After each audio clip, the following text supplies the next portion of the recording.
So Kathleen Kennedy is in trouble as Indiana Jones and the Dial of Destiny becomes one of the biggest movie flops of all time. We're talking about top 5, and depending on what the real numbers are, this thing, it could give a run for number 1. Yeah, there's legit talk about the replacement of Kathleen Kennedy, as this movie might have made less than John Carter, becoming the biggest loser ever. Many are talking about the desperation behind the scenes too. I mean, you see stocks in the toilet, you're losing millions of subscribers, and hundreds of millions of dollars per quarter ahead is going to roll. A big one at that. Again, a lot of fingers pointing towards Kathleen Kennedy. That desperation from behind the scenes, it shows big time when you really start looking too. I mean, remember, they unmothballed Pirates of the Caribbean after talking trash, canning the main actor and more. You and I, we're going to talk about this stuff today. Kathleen Kennedy, huh? Fun times, huh? Fun times indeed. All right, so hey there to all you fine folks on this fine day, by the way. I hope you are doing excellently. So there's legit talk about canning Kathleen Kennedy. And I mean, Disney is so awful these days. They remind me of playing that game, Never Have I Ever. Only now, the Never Have I Evers are starting to look more like a bucket list for failure as you watch movies like Indiana Jones here become one of the biggest flops in history. Now, there's a lot of disinformation and lies in the media about this, too, with the Kathleen Kennedy and the Disney shield saying, hey, this movie, it's finally breaking even. And you know, I get that math is hard and we're not dealing with mathletes here. But here's the thing. Disney, first of all, they're not telling you what the movie actually cost. See, it wasn't $295 million or probably even $329 million. It was probably a lot more. Now, let's assume for those mathletes in training, we can see the finish line. And the finish line here is $329 million. Now, the media tries to tell you that despite poor performance, and this is poor performance, by the way. I mean, if you look at this, this is lower than the middle of the road. But they say despite that, hey, you come in at a whopping $371 million. 371 is greater than 329, so success, right? The problem, though, and I hope all those shills are sitting down. I hear there's a lot of empty seats for Indiana Jones and the Dial of Destiny. Maybe you could get one there before you watch this, but theaters, they actually get a cut of the profit. When you start looking at the numbers like that, then you can understand why Kathleen Kennedy, she has the bullseye on her. I mean, people are talking about her getting canned. The noise is growing louder too, because this isn't her first failure at the rodeo, but this is her biggest. This was supposed to be the thing that she could make work. Indiana Jones, that was her pride and joy. I mean, everyone, it boosted her. That was supposed to be the thing that stepped off into success. Yeah, we're talking about $185 million in change that they've brought in. That's the take home off of $329 million. That doesn't count the $100 to $150 million in advertising.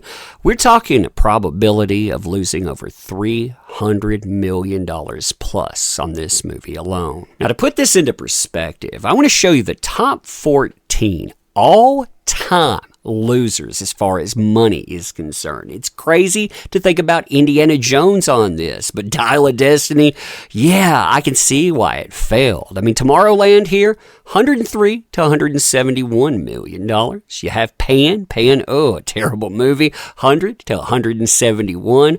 Mars Needs Mom, $120 to $173.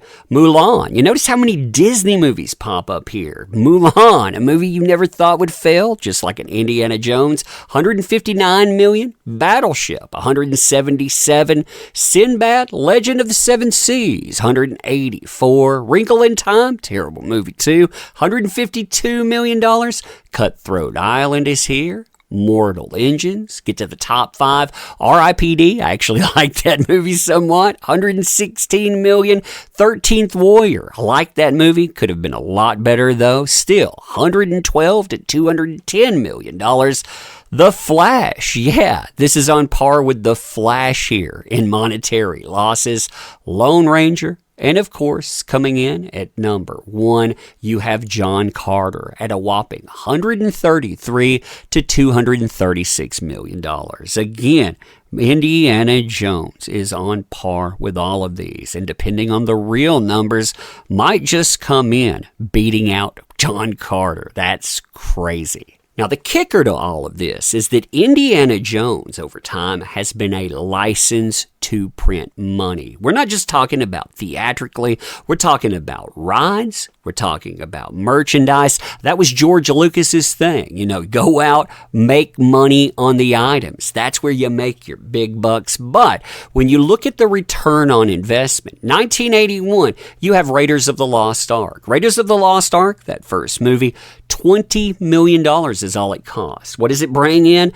$367 million. Again, 1981 dollars, that's like $1 billion plus movie. Today, 1984, we get Temple of Doom. Temple of Doom, they raised the budget to $28 million. The return on investment, $333 million. I mean, we're talking about a lot of money there. You go to Crusades. Crusades, that was probably the best one in my opinion. Great movie, cost $48 million. So it was the most expensive one out of the original trilogy. It brings in $475 million. That is a movie that is beloved these days. Everyone still talks about it. Even Crystal Skull, 2008, very divisive movie. I'm not a big fan of it, but still, you're talking about a movie that cost $185 million.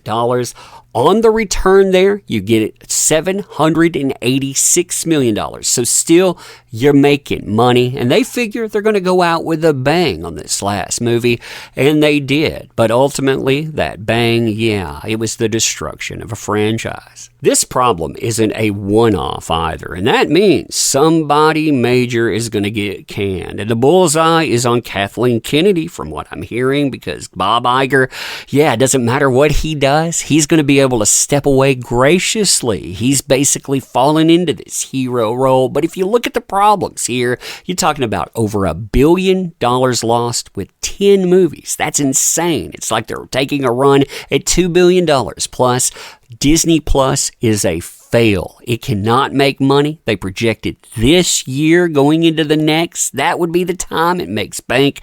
Nah, 11 million subscribers lost. They lost $500 million in streaming on some major properties. And if you look at where their stock is right now, this is worse than the floor of the beer bug. I mean, that is bad. Again, all signs are pointing toward Kathleen Kennedy getting canned, getting blamed for so much of this. But you let me know what you think about it. And as always, appreciate the heck out of you. You make this stuff work. Thank you. Can't say that enough. Want to help out the channel? Links are in the description. Also, share this everywhere. Let people know it exists.